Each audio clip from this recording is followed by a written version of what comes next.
May 27 എത്തുമെന്ന് പറഞ്ഞ കാലവർഷം ദേ ഒരാഴ്ച മുമ്പ് തന്നെ വണ്ടി പിടിച്ച് വന്നിട്ടുണ്ട്. അപ്പോൾ ഇപ്പോൾ മൊത്തത്തിൽ കേരളത്തിലൊരവസ്ഥ ഇതായിരിക്കും അല്ലേ. ഇങ്ങനെ മഴയും ഫുൾ ടൈം ഒരു മഴ മൂടാണല്ലോ. ഇപ്പോൾ എന്തായാലും കുഴപ്പമൊന്നുമില്ലാതെ പ്രശ്നങ്ങളൊന്നുമില്ലാതെ ഈ വർഷത്തെ മഴക്കാലം കടന്നു പോട്ടെ നമുക്ക് എല്ലാവർക്കും ആഗ്രഹിക്കാം. അപ്പോൾ വൈകുന്നേരം ആയപ്പോൾ ഞങ്ങളിങ്ങനെ ചായ കുടിക്കാൻ വേണ്ടിയിട്ട് ഇരുന്നതാണ് കേട്ടോ. മഴയൊക്കെ കണ്ട് ഇങ്ങനെ ഒരു ചൂട് ചായയൊക്കെ കുടിച്ചിരിക്കാൻ നല്ല രസമല്ലേ. അപ്പോൾ ചായക്ക് കടിയായിട്ടുള്ളത് ഇന്ന് അരി വറുത്തതാണ് കേട്ടോ. നിങ്ങളുടെ നാട്ടിലൊക്കെ അരി വറുത്തത് ചായക്ക് കൂട്ടാറുണ്ടെങ്കിൽ കമൻറ്റ് ചെയ്യണേ. അപ്പോൾ ഈ കട്ടൻ ചായയിൽ ഇങ്ങനെ അരി വറുത്തത് ഇട്ട് കഴിക്കാൻ വേണ്ടിയിട്ട് ഒരു വേറെ ടേസ്റ്റാണ്. ട്രൈ ചെയ്യാത്തവരൊന്ന് ട്രൈ ചെയ്ത് നോക്കണം കേട്ടോ. അപ്പോൾ ഞാനും അച്ഛയും അമ്മ ഇങ്ങനെ വർത്താനൊക്കെ പറഞ്ഞ് പുറത്തേക്കൊക്കെ നോക്കി മഴയൊക്കെ കണ്ട് ആസ്വദിച്ച് ഇങ്ങനെ ചായ കുടിച്ചുകൊണ്ടിരിക്കുക. നമുക്കൊന്നും അങ്ങനെ ഇതുവരെ മഴേൻ്റെ ബുദ്ധിമുട്ടുകളൊന്നും ഇല്ലാത്തതുകൊണ്ട് നമുക്കിങ്ങനെ കണ്ട് ആസ്വദിച്ചൊക്കെ ഇരിക്കാൻ പറ്റുന്നുണ്ട്. എല്ലാവരുടെയും അവസ്ഥ അതൊന്നും ആയിക്കൊള്ളണമെന്നില്ല. മഴ വരുമ്പോൾ ഭയങ്കര ഭീതിയോടെ ഇരിക്കുന്ന ഒരുപാട് പേര് നമ്മുടെ കേരളത്തിലുണ്ട്. അപ്പോൾ റോട്ടിലിറങ്ങി നോക്കിയപ്പോൾ ഫുള്ള് വെള്ളമാണ് കേട്ടോ. ഞങ്ങൾ വീടിൻ്റെ മുന്നിൽ കൂടെ ഉള്ള ഒരു ചെറിയ റോഡാണ്. അപ്പോൾ പണ്ടൊക്കെ ചെറുതാകുമ്പോഴല്ല എപ്പോൾ മഴ ചെയ്തിട്ടുണ്ടെങ്കിലും മഴക്കാലത്ത് ഞങ്ങളിങ്ങനെ ഈ റോട്ടിൽ കൂടെ ഇങ്ങനെ വെള്ളത്തിലൊക്കെ കുടയും ചൂടി കുറച്ച് നടക്കും കേട്ടോ. വെറുതെ ഒരു രസമല്ലേ കാണാൻ.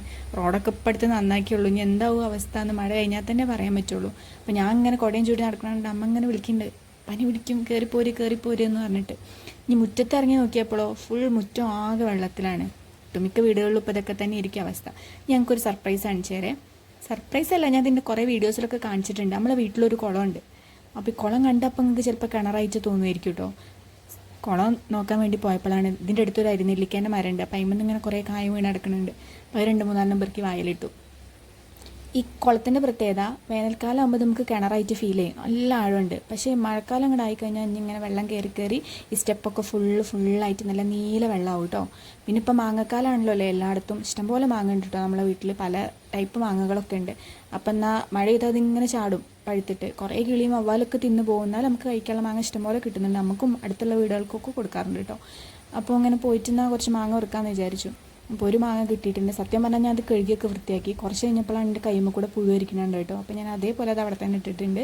പിന്നെ കുറച്ച് നടന്ന് നോക്കിയപ്പോൾ ഞാൻ വേറൊരു കുഞ്ഞ് ടൈപ്പ് മാങ്ങ ഉണ്ട്, അത് വീണ് കിടക്കുന്നുണ്ട് 2 അപ്പോൾ അത് രണ്ടും എന്ത് ചെയ്തു, പെറുക്കിയെടുത്തു. കുറച്ചും കൂടി നടന്നപ്പോൾ വേറൊരു ടൈപ്പ് മാങ്ങ കിട്ടിയിട്ടോ. ഇതിന് ഒളോർ മാങ്ങ എന്നാണ് ഞങ്ങളുടെ നാട്ടിൽ പറയാം. അപ്പോൾ ഈ മാങ്ങ കിട്ടിയപ്പോൾ വീട്ടിൽ എന്തായാലും രാവിലേക്ക് കിട്ടിയ മാങ്ങ ഇരിക്കുന്നുണ്ട്. അപ്പം നമ്മൾ എന്ത് ചെയ്തു, അപ്പുറത്തെ വീട്ടിലത്തെ കുട്ടിക്ക് കൊടുക്കാമെന്ന് വിചാരിച്ച് ഞാൻ ഓളെ വിളിച്ചിട്ട് മാങ്ങ കൊടുക്കാൻ വേണ്ടി വെയിറ്റ് ചെയ്തുകൊണ്ടിരിക്കുക കേട്ടോ.